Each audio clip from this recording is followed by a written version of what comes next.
Gracias, buenas noches, señoras y señores. Hoy, como cada domingo, su programa Política Exterior, tengo el grato placer de contar con la presencia de Víctor Grimaldi, diplomático, intelectual y una destacada figura pública de la República Dominicana, un experto en temas históricos, con quien tengo el placer de articular una conversación sobre temas internacionales. Buenas noches, Víctor. Para mí es un placer tenerte. Para mí es un honor de nuevo, Fausto, distinguido amigo y excelente embajador de la Víctor. República Dominicana ante Chile, estar contigo y con esa amable teleaudiencia que he comprobado por la participación en un programa que hicimos ya hace más de un año, que tiene una audiencia formidable, porque tanto en la transmisión de Cinevisión de tu programa, en streaming, por el aire y también después cuando tú lo repites en YouTube, la audiencia, el reporte que he tenido desde que lo ha visto mucha gente y me lo comenta. Gracias, Víctor. Víctor, embajador, el personaje de Trujillo es un elemento fascinante en la historia política de la República Dominicana. Yo he estudiado Santana, Báez, Ulises Herón, Rafael Leonidas Trujillo, Joaquín Balaguer, ocupan el 80% de la gobernabilidad de esta isla. Pero Trujillo ocupa el mayor espacio de tiempo gobernando de manera continua, porque Santana lo hacía en periodos que estaban superados por otros espacios, como fue el caso de Jiménez, de Báez, ¿no? Ulises Herón también le pasó lo mismo con la elección del presidente Villini y así por el estilo. Y Balaguer le pasó igual. Balaguer tuvo el interregno de Jorge Blanco, de Guzmán, ¿no? Gobernó 23 años, Balaguer con la figura de presidente, y de vicepresidente 3, y de ministro como 20, ¿no? Si vamos a calcular desde el punto de vista de espacio de poder, Balaguer es el más amplio de todos, porque arrancó en el 30 y se desmontó en el 61, y luego volvió y arrancó en el 66, 78, y luego 86, 96, o sea que coge casi unos 50 años. Pero como presidente, Trujillo es el que tiene mayor proporción continua. Trujillo firma un convenio con la Iglesia, denominado como concordato. Tú estuviste en el Vaticano. El peso del Vaticano en la diplomacia mundial y en la política mundial es muy grande. Mucha gente no lo valora ni lo comprende. Los que estamos en esto sabemos que sí. Y recordamos la frase que le dijo Perón a Trujillo cuando el último nuncio apostólico que estuvo aquí, que también había estado en Buenos Aires, y le advirtió el riesgo de la presencia de ese nuncio. Pero en tu apreciación, yo quiero ver esos dos espacios de la Iglesia Católica con Trujillo. El espacio del concordato y luego el espacio donde se produce la declaración de los obispos en 1960. ¿Cómo esa iglesia juega esos dos roles? O sea, desde el 30 con Noel, ¿verdad que sí? Hasta el 60, la iglesia tuvo una relación excelente con Trujillo que llegó a su momento máximo en la firma de ese concordato. Sin embargo, rápidamente la iglesia cambió y jugó un rol más bien de contrapeso con el final de la era de Trujillo. ¿Cuál es tu valoración de esos dos espacios de la iglesia, el rol de cada uno y cómo de la consolidación de lo máximo, ¿no?, de Trujillo a finales de los 50, ya en 4 años se desliga de Trujillo y la iglesia se coloca a la vanguardia de las expectativas de cambio de una sociedad, ¿no? Mientras hubo una iglesia que se consolidó con él, ¿verdad que sí, Víctor? Luego esa iglesia a los 4 años se desmonta y se coloca a la vanguardia de lo que la juventud quería, ¿Qué quiere la juventud en los 60? Bueno, pues un cambio. ¿Qué vino a partir de los años 60 en el mundo? Bueno, vino la llegada de Kennedy, la llegada de los Beatles, la llegada de la llamada nueva ola, en términos musicales y culturales. Vino el periodo de un cambio, ¿verdad que sí? Y la iglesia se instaló en ese cambio también, y lógicamente con la lectura del documento aquel del 21 de enero del 60, creo que fue, ¿no? También se desmontó prácticamente emocionalmente, aunque siguió jurídicamente con el concordato, pero se desmontó políticamente de esa cohabitación que había. Y hubo dos roles de la iglesia. ¿Cuál es tu valoración de ese proceso? Bien, en este libro que acabo de publicar, que se llama Trujillo y el Papa, Diplomacia en la Santa Sede y más allá,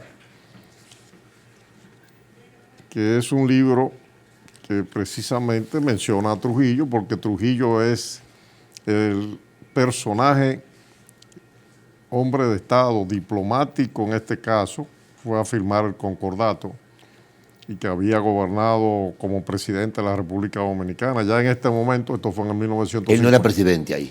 En el 1954, su hermano, Héctor Bienvenido Trujillo Molina, era el presidente de la República, porque correcto. Trujillo fue presidente primero desde el 1930 a 1934, después de 1934 al 38, los periodos eran de 4 años. Sí.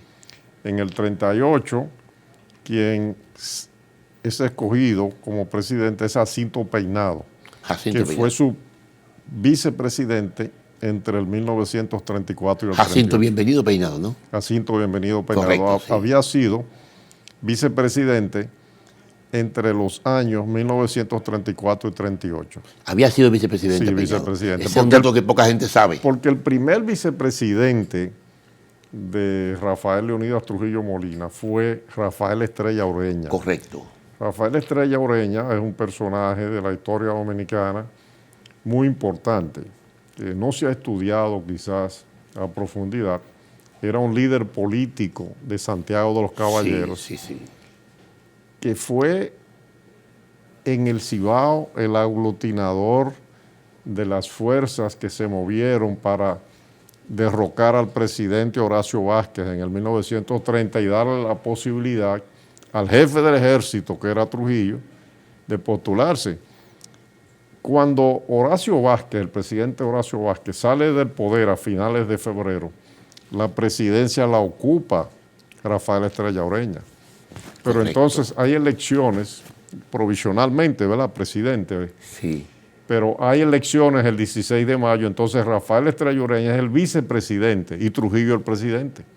Ganan las elecciones en las circunstancias especiales de ese momento y asumen la presidencia y la vicepresidencia Trujillo y Estrella Ureña el 16 de agosto de 1930. Sin embargo, abandonan la vicepresidencia posteriormente, ¿no?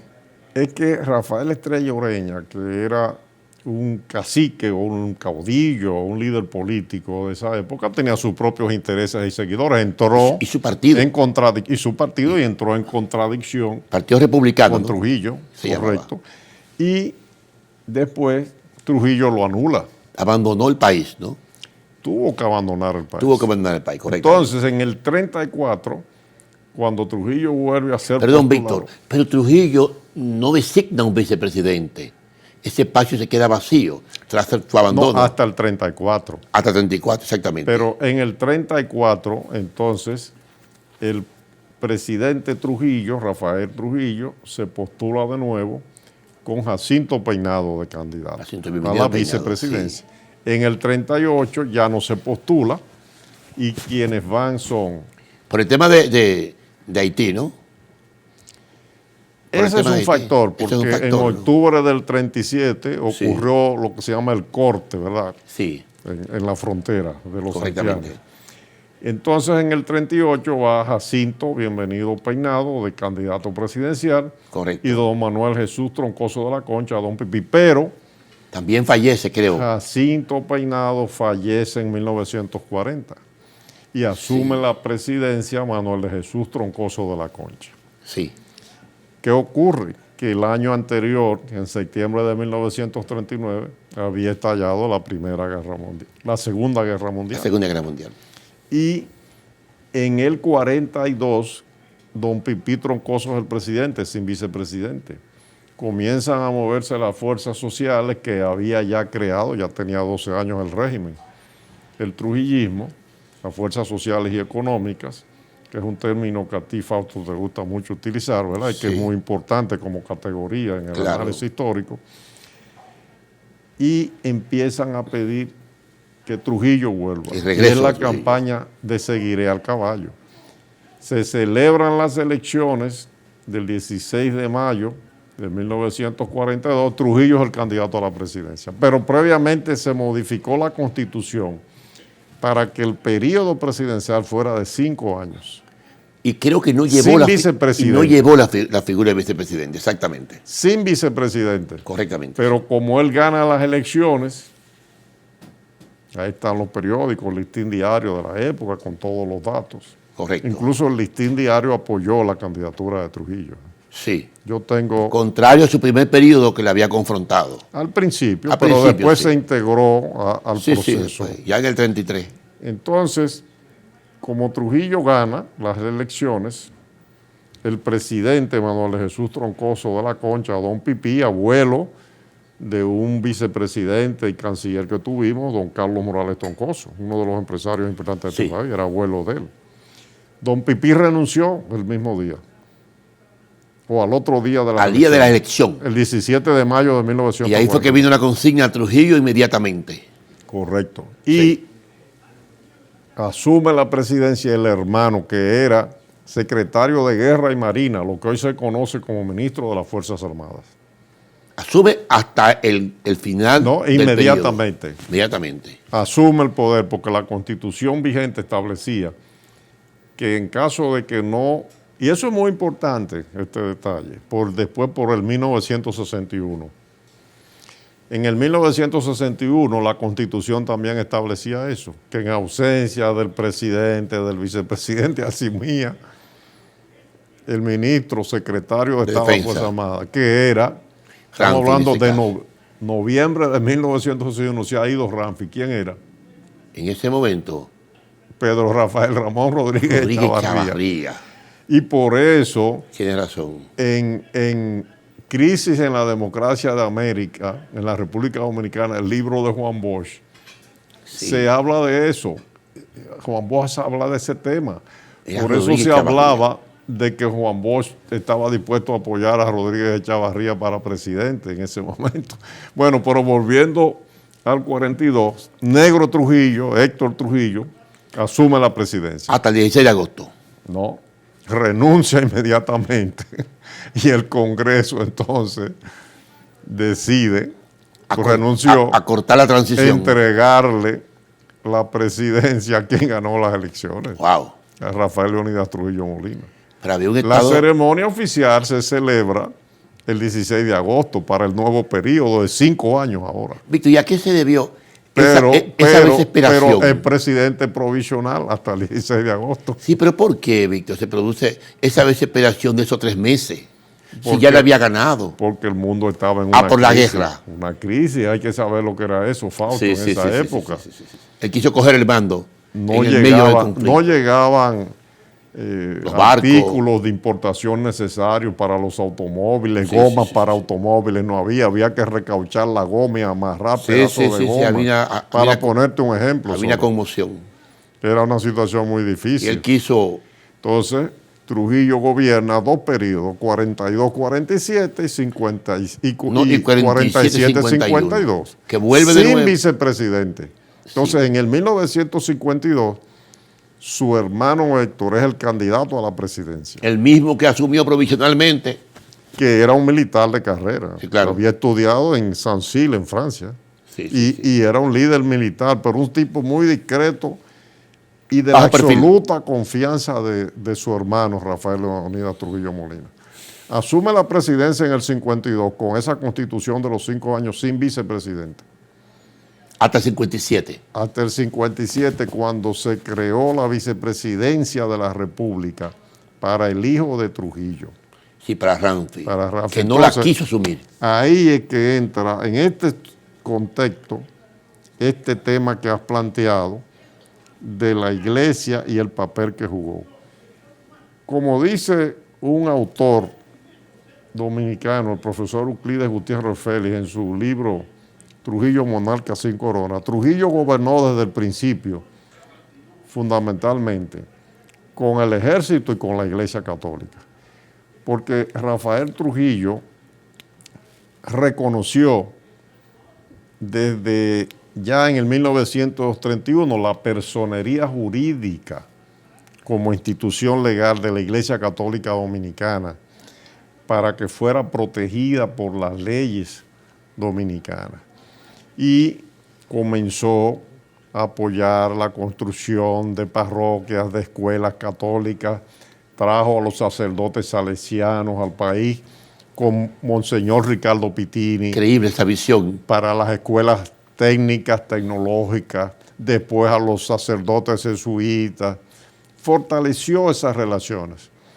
Y yo publico en mi libro un documento ya desde el punto de vista personal, que era un interés que tenía Trujillo. Sí.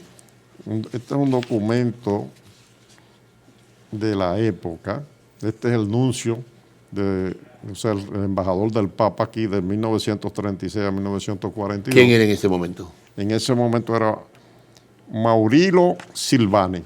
Silvani, italiano. El Papa, por instrucciones del Papa, él era el mediador entre Trujillo y el Papa, que en ese momento primero era Pío IX y después Pío XII. Pío XII. Pero sobre todo con Pío XII, para traer aquí a los refugiados judíos cuando no los aceptaban otros países de América. Claro.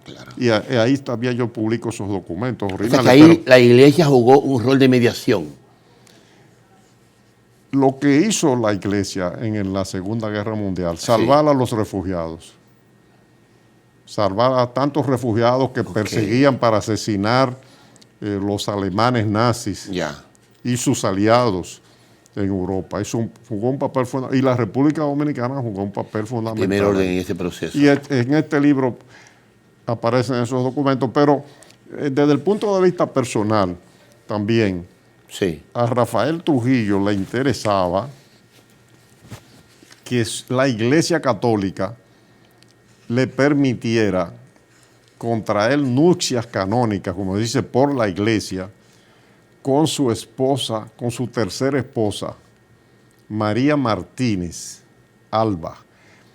María Martínez Alba fue una española, de origen español, la última esposa de Trujillo, la madre de Ramfi Trujillo, de Radamés y de Angelita. Sí. Y ella desde el 1929 ya convivía con Rafael Trujillo. 28. O desde el 28. 28, sí. Y en el 29 nace el hijo mimado de Trujillo, que era Ramfi Rafael.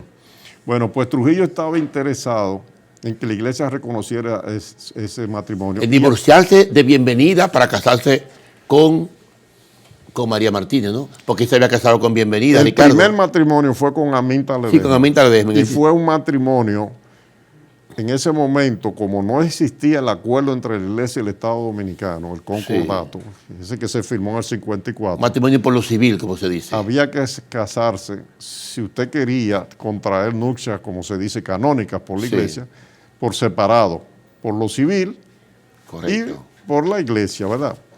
Ese fue el caso de Aminta Ledesma. Pero ¿qué ocurre? Que de acuerdo con una ley de divorcio... Esa era la mamá de Flor de Oro.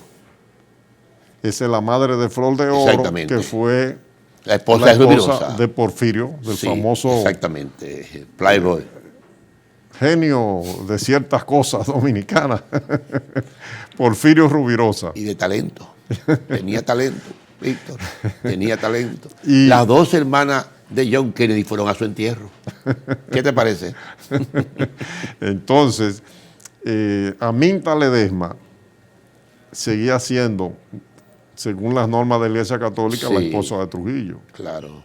Pero ya él se había divorciado de ella por lo civil, porque en los últimos años de Ulises Guerrero, de Lilis, Correcto. a finales del siglo XIX, se había aprobado una ley de divorcio.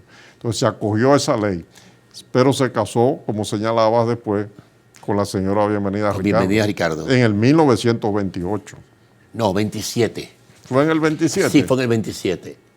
El padrino de la boda era Horacio, no pudo ir, y entonces mandó a... El presidente Horacio sí, Vázquez. mandó a Cucho Álvarez Espina, que era el presidente del Citibank, aquí en República Dominicana. Bueno, fue en Montecristi, sí, en Montecristi, porque Bienvenida Ricardo, pariente, de Balaguer.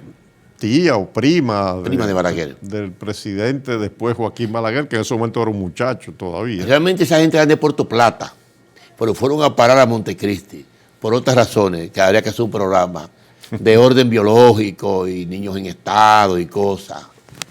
De todos modos, era una familia, los Ricardo, de mucho prestigio, De mucho peso, de una sí, posición muy cierto, social muy muy importante. cierto, y para muy Rafael cierto. Trujillo, que en ese momento lo que era jefe de la Policía Nacional se llamaba, que después Horacio Vázquez la convierte en Ejército Nacional Dominicano. Correcto. Fue muy importante ese matrimonio.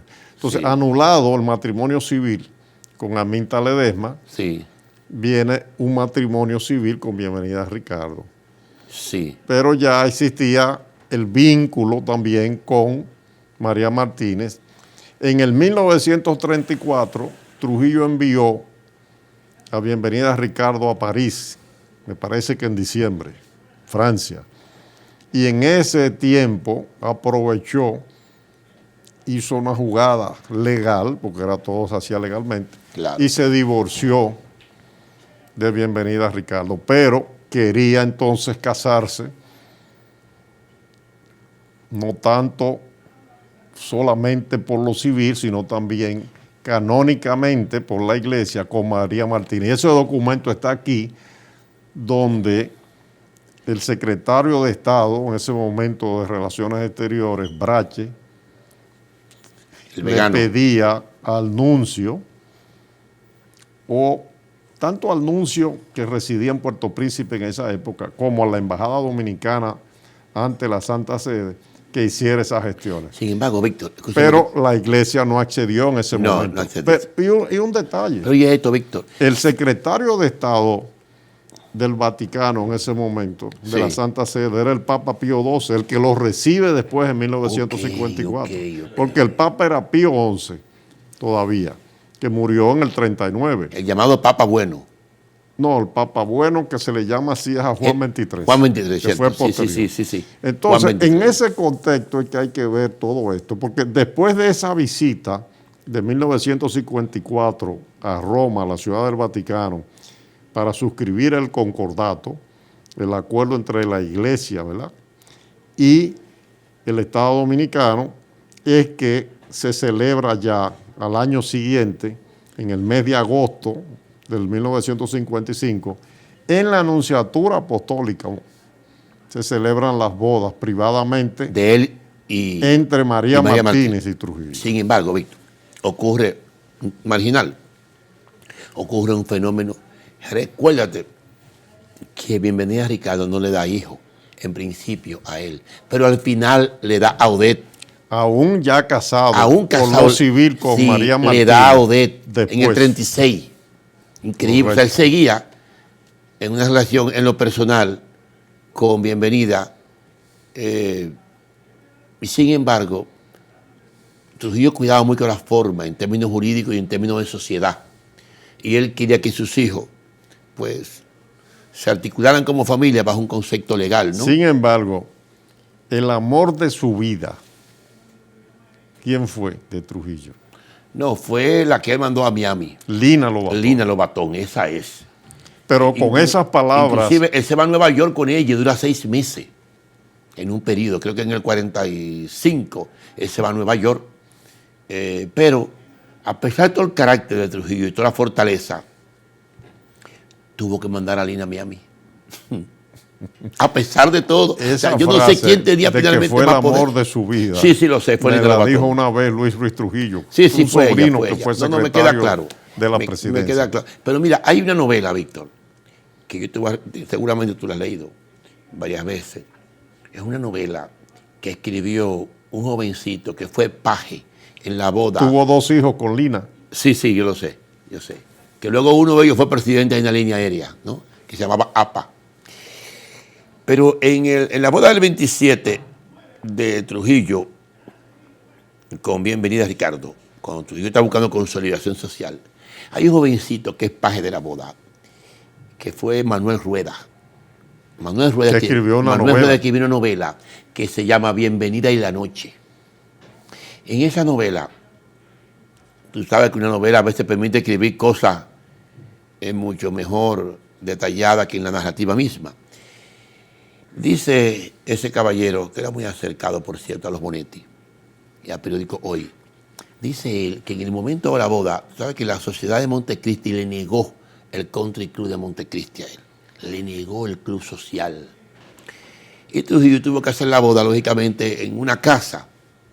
Por una de esas ironías que tiene la naturaleza, cayó un demencial torrencial de agua y le dañó la boda.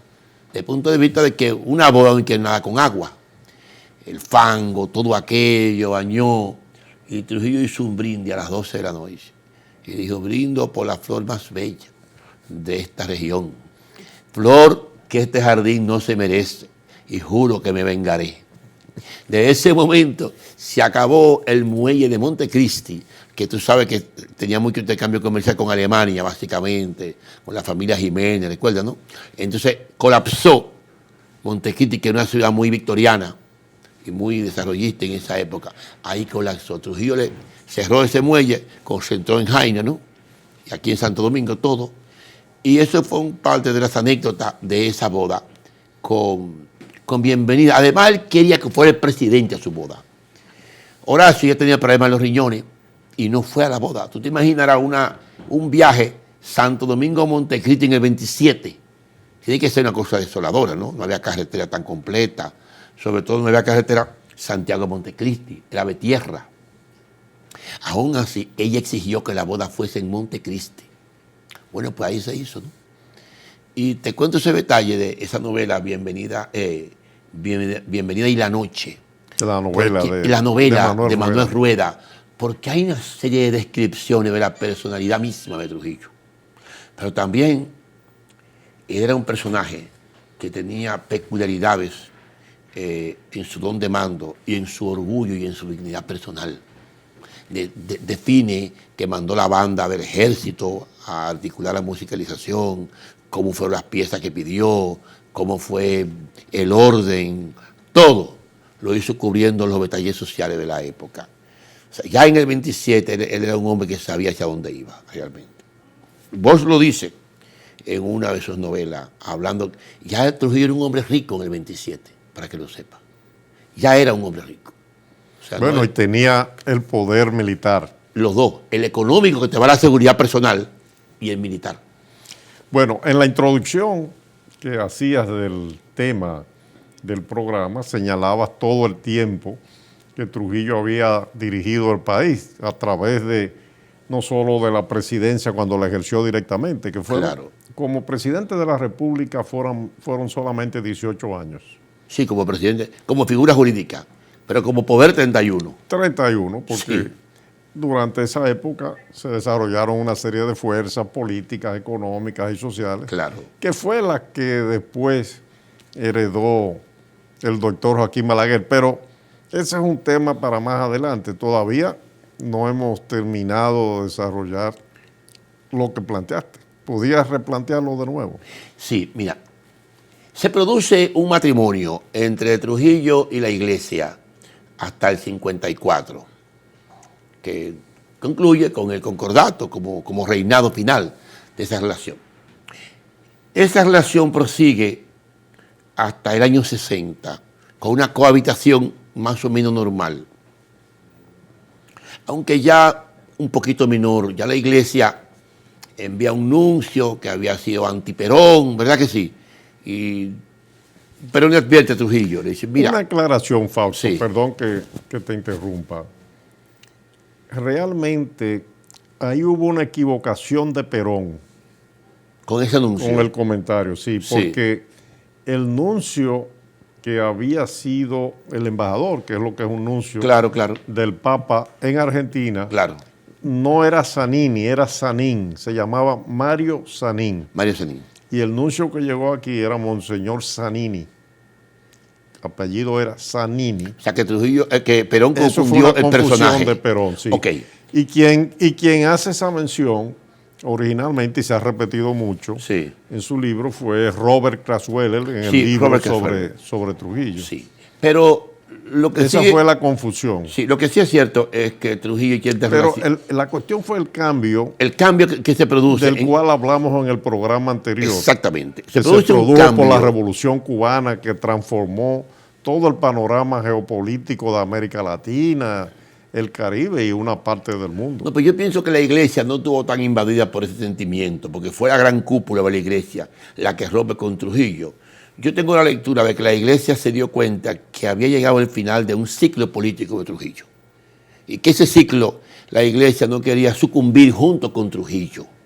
Sino la iglesia se da cuenta que acompaña a Trujillo durante 24 años como régimen, prosigue hasta el 60, que son 30. Se da cuenta que viene un final de régimen y decide desconectarse de Trujillo para reencontrarse con la juventud dominicana. Se reencuentra con la juventud con el famoso manifiesto del 21 de enero del 60, ¿verdad que sí? Se reconecta otra vez, entra en concordancia con una realidad social, política y económica y se zafa del trujillismo. Trujillo la persigue levemente, ¿verdad que sí? Viene la muerte de Trujillo y ahí la iglesia juega un rol. Porque hay que entender el proceso también Sí. que se vivió en la República Dominicana. Fidel Castro asume el poder en Cuba en enero de 1959. Correcto. Y comenzaron en Cuba los fusilamientos masivos. Correcto. De Que militares. son una respuesta, Víctor, a lo que hizo Batista con los muchachos del cuartel Moncada, con lo que se entregan. Sí, había habido en Cuba, Una revancha de parte y parte, ¿no? desde que Batista asumió el poder, Sí, en el golpe de Estado de 1952, sí. una situación conflictiva, represión, y después la insurgencia no solamente de Fidel Castro y el movimiento. No, que de se otras llamó fuerzas 26 de julio. también. Muchos De sectores de la muchos Y sectores. se agudizó y hubo muchas matazones. Y mucha venganza de parte y Y parte. al final, el régimen dictatorial de Batista cometió atrocidades. Claro que sí. Y la respuesta fue los fusilamientos que se ejecutaron desde enero del 59. Eso tuvo un impacto psicológico En la tremendo cabaña.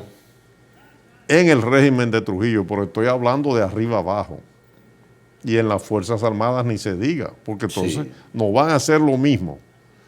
Y Fidel Castro viajó a Caracas, Venezuela, Correctamente. inmediatamente. En los primeros días de la revolución. Y ya el presidente de Venezuela, bueno, fue a la toma de posesión del presidente de Venezuela el 23 de enero.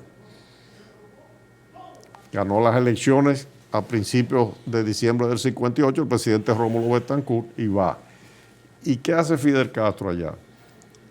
Se reúne con Enrique Jiménez Moya y con los exilados dominicanos y Rómulo Betancourt también, que apoyaba al presidente de Venezuela, esa visita de Fidel Castro y esa gestión, y comienzan a recaudar dinero para enviar una expedición a la República Un Dominicana, peso contra Trujillo llamaba la jornada. que es la que llega entonces a partir del 14 de junio por Constanza y después por Maimón y Estero Hondo en embarcaciones por la costa norte. Entonces, el régimen de Trujillo comenzó a prepararse para enfrentar la expedición que venía a derrocarlo. Ya estaba informado interiormente. Ya había derrotado la expedición del año 1949, que fueron pocos, 20 o 30 por Luperón. Sí.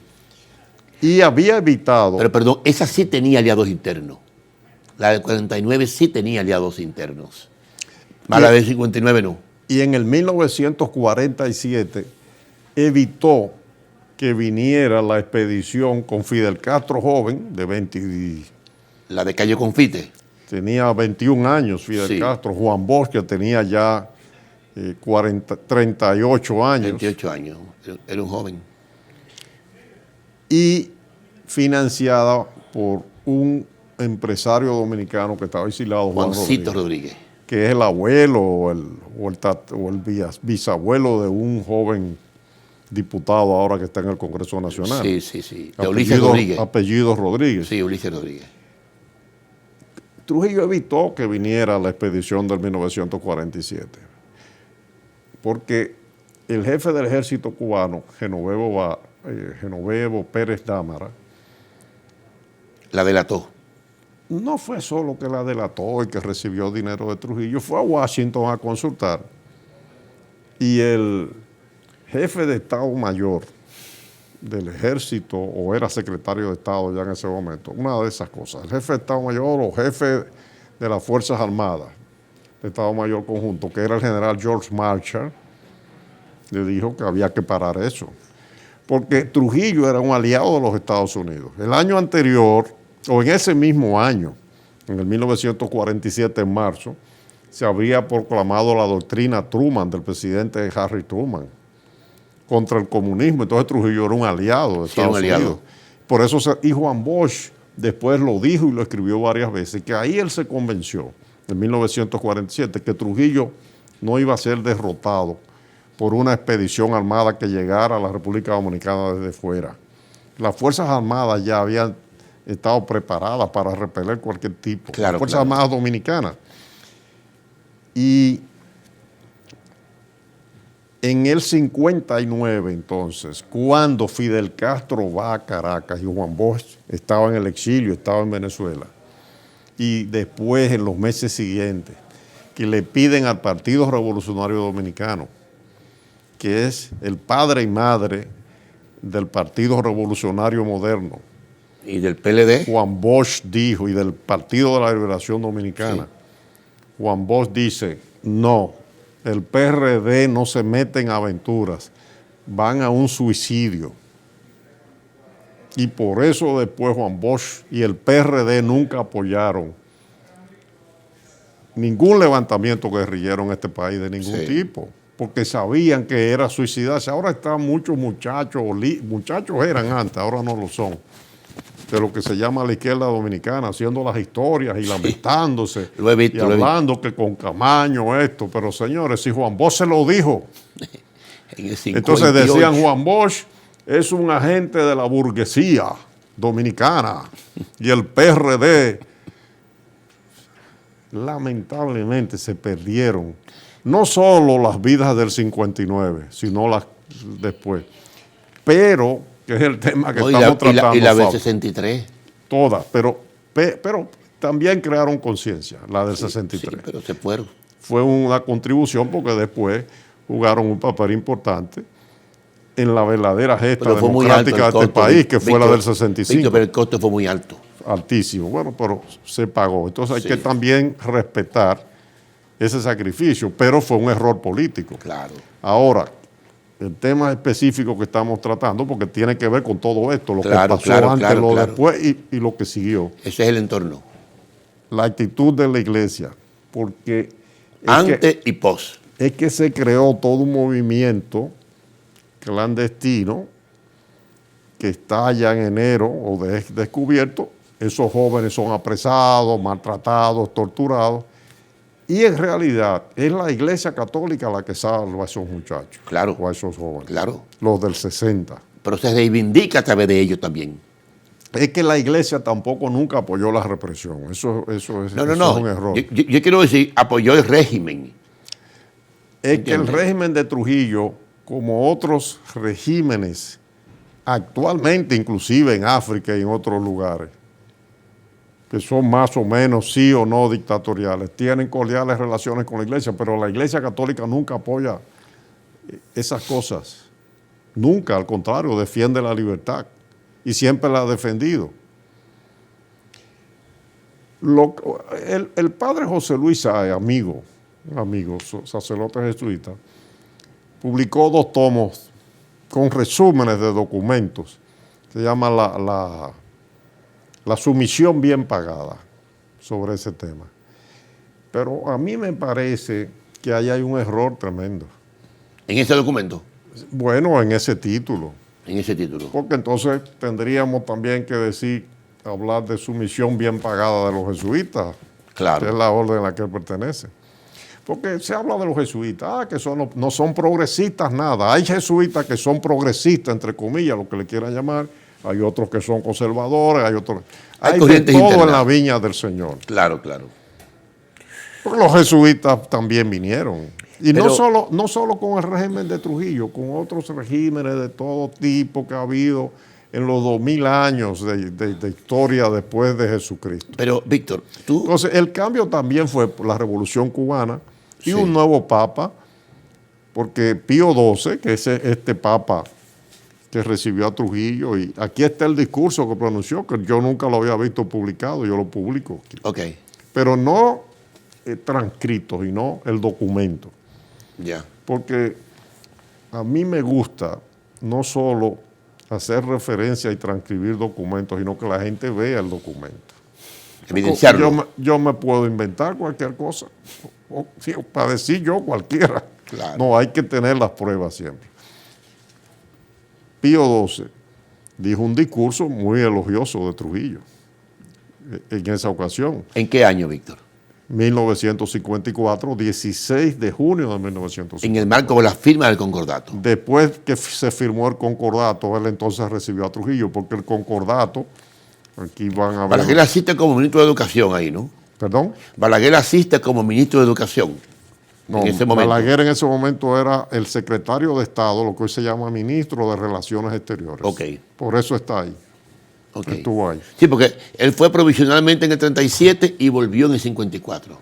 No, en el 37 no Era fue, viceministro, pero no tengo entendido pero que renunció, no fue. renunció el canciller y él ocupó ese cargo. Ah, bueno, sí, Sí, provisionalmente, recuérdalo. correcto, Sí, eso sí. provisionalmente lo ocupó. Bueno, Sí. pues ese Papa, Pío XII, que siempre mantuvo vínculos con Trujillo, no se conocían personalmente, desde que era secretario de Estado, del 1930 de la Santa Sede, siempre, directa o indirectamente, y un personaje histórico importante, Pero claro, que cuando era secretario de Estado del Vaticano, de la Santa Sede, estuvo de visita en Estados Unidos y conoció al presidente Franklin Delano Roosevelt.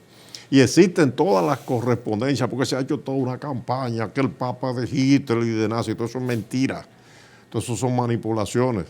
Mantuvo vínculos muy estrechos con el presidente Roosevelt y tenía un embajador, aunque no había relaciones diplomáticas formales, porque Estados Unidos, cuando Abraham Lincoln, el fundador del Partido Republicano, cuando los demócratas, el Partido Demócrata era el partido de los racistas del sur.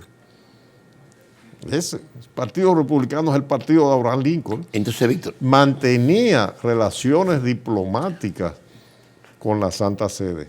Lo que ocurrió fue que a partir del 1870, yo hablo aquí de esas cosas, cuando se produce la ruptura en Italia, que el Estado italiano nuevo, el Estado italiano se creó el otro día, 1870. en el y pico. 1861. Claro, con Garibaldi a la cabeza.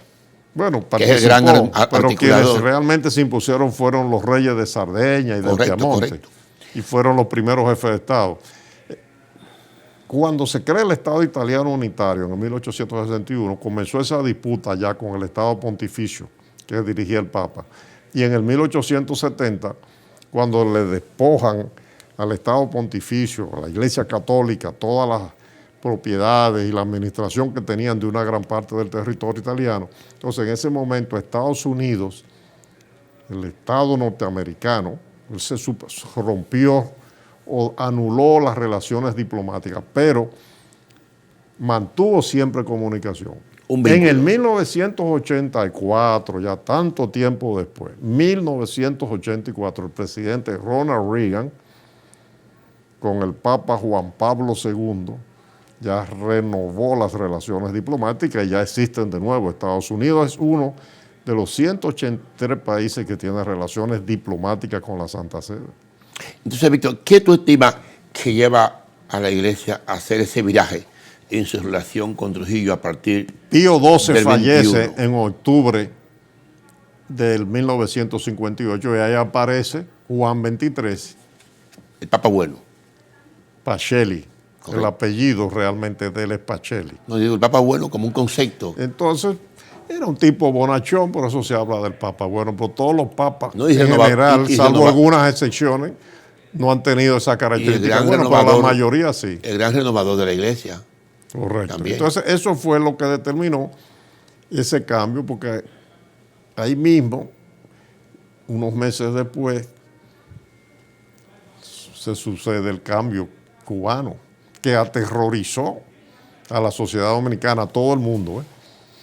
Incluso la eliminación de Trujillo, el complot de Trujillo, si uno ve los involucrados en el complot, se da cuenta que fueron gente que temieron que una revolución en la República Dominicana se los llevara a ellos, o que Trujillo ya en sus finales también se los llevara a ellos. Sí, Porque fue un cambio tremendo. fue un cambio total. De Fue un punto cambio de vista época político también. y social. Entonces la iglesia simplemente reaccionó y actuó en ese proceso. Y fue un papel muy positivo, como señalas, de liderazgo, pero también de salvación para mucha gente. Claro. Una No tabla salvación solo de las almas espiritualmente, sino físicamente. que estaban detenidas. Mucha gente que pudo sobrevivir fue por la gestión del arzobispo de Santo Domingo. ¿Quién era? Monseñor Veras. Ricardo Pitini. ¿Quién era Monseñor Ricardo Pitini? Precisamente el sacerdote salesiano que fue después arzobispo de Santo Domingo, desde el principio, que llegó aquí a principios de los años 30, en el primer gobierno de Trujillo. Para mí ha sido un grato placer conversar con el embajador Víctor Grimaldi, destacado historiador, intelectual y un dominicano de primer orden. Gracias y será hasta el próximo domingo cuando volveremos con su programa Política Exterior. Buenas noches. Por a casa y a mis recuerdos, a tradiciones y colores de mi pueblo, el mismo aroma de todo el tiempo, el sabor que inspira y a mí me enamora. El sabor de mi pueblo sé que siempre llevo dentro junto a todos mis recuerdos, porque la buena amistad sabe a café. El aroma que inspira, el sabor de todo un pueblo que despierta con aroma, que inspira y enamora. El sabor de todo un pueblo que despierta con aroma, que inspira y enamora como el mejor café. Café Santo Domingo, sabor que empieza en el aroma. Tu café de siempre.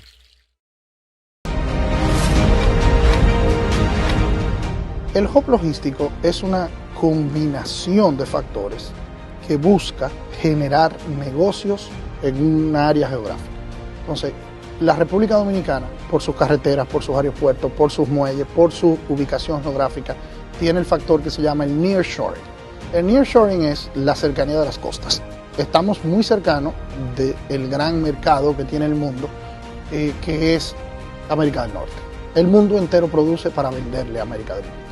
Entonces eso quiere decir que nosotros podemos ser el receptáculo de todas esas mercancías que van hacia América del Norte, América Central y América del Sur, que América del Sur también se convierte en un gran consumidor del mundo. Y el trasiego de materia prima desde América del Sur al Asia, ser el centro de eso, es de lo que se trata, ser un hub logístico.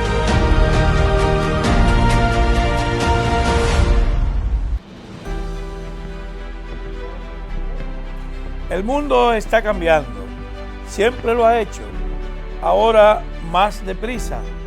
Nuevos retos y oportunidades nos desafían. Vamos a enfrentarlo con fe y con confianza. Por eso el Infotep está convocando a su primera consulta nacional sobre el futuro de la formación técnico-profesional en la República Dominicana. Recuerda, queremos escuchar. En el Infotep valoramos tu opinión. La Cámara de Diputados concluyó la semana con una amplia jornada de trabajo en la que aprobó leyes y al menos 38 comisiones trabajaron con diferentes iniciativas. El Pleno aprobó en primera lectura el proyecto de Ley de Presupuesto General del Estado para el año 2023. El proyecto contempla ingresos consolidados por 1.115.861.3 millones de pesos, así como fuentes financieras por 363.257 millones de pesos. Asimismo, convirtieron en ley el proyecto que dispone la supresión de la CDEE y la UERS y dispone crear la empresa generadora de electricidad Punta Catalina, cuya naturaleza será de capital estrictamente estatal con personería jurídica y patrimonio propio. También el Poder Ejecutivo sometió a la Cámara de Diputados un proyecto que busca modificar la Ley de Función Pública para organizar el empleo público. Cámara de Diputados de la República Dominicana. El sistema aeroportuario dominicano bajo el gobierno de nuestro presidente Luis Abinader se está revolucionando. Por eso, a tu entrada o salida por los aeropuertos internacionales, debes presentarte con tu formulario e-ticket completo. Es fácil y agiliza el proceso, ya que integra las formas migratoria, aduana y salud. Colabora con el distanciamiento y orden en las terminales. Pensamos en ti para que puedas salir o llegar al país sin contratiempos. Y recuerda, antes de llegar al aeropuerto tienes que llenar tu e-ticket. Departamento Aeroportuario.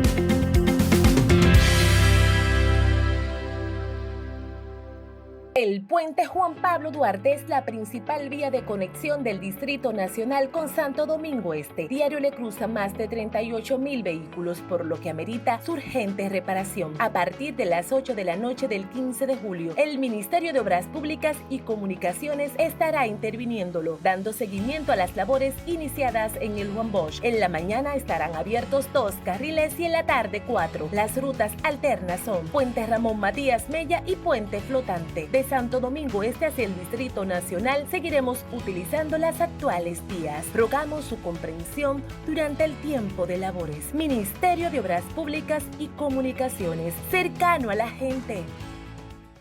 ¿Eres cliente telemedido? Edesur pone a tu disposición el teleconsumo, una herramienta en la que puedes monitorear el consumo de la energía eléctrica en la forma en que prefieras, diario, semanal, quincenal, como tú entiendas. Para poder recibir la proyección de tu factura eléctrica, solo tienes que enviar un correo a miconsumo@edesur.com.do. Tú tienes el control. Lo que tú consumes es lo que tú pagas.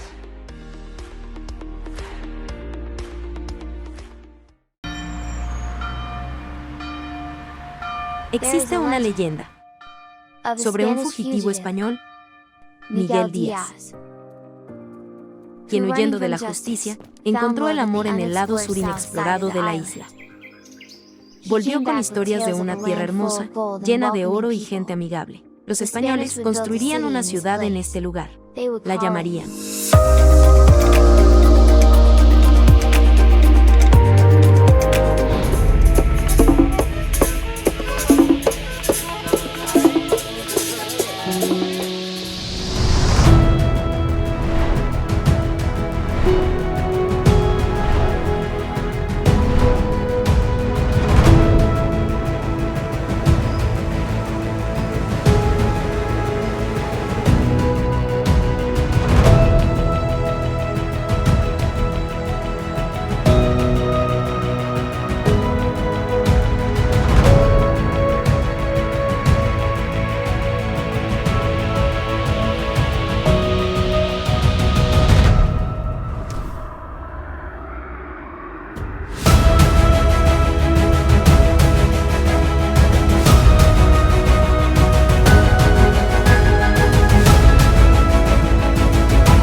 Entra en vigencia la normativa del sistema de series negadas por disposición del Indotel.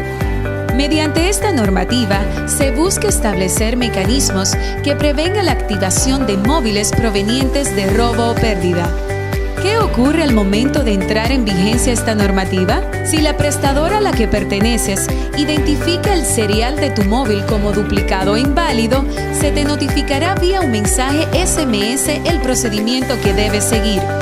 Pero si a partir del 9 de marzo un móvil es reportado como robado, será deshabilitado de inmediato.